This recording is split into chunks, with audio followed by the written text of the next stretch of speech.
Dan kita beralih ke laporan yang berikutnya. Amerika Syarikat menegaskan komitmen untuk terus memperkukuh hubungan dua hala dengan Malaysia, khususnya dalam bidang ekonomi digital, kecerdasan buatan AI dan rantaian bekalan semikonduktor menjelang lawatan rasmi Presiden Amerika Syarikat Donald Trump ke Malaysia hujung minggu ini.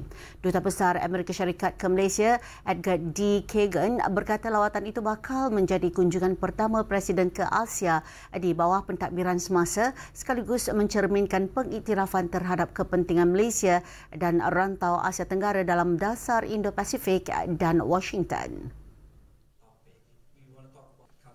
Kagan memaklumkan perbincangan Trump antara pemimpin-pemimpin ASEAN dan rakan dialog ASEAN dijangka memberi tumpuan kepada isu keselamatan dan kestabilan serantau selain agenda kemakmuran ekonomi bersama termasuk pelaburan dan perdagangan dua hala. Ketika ditemui pemberita selepas sesi UN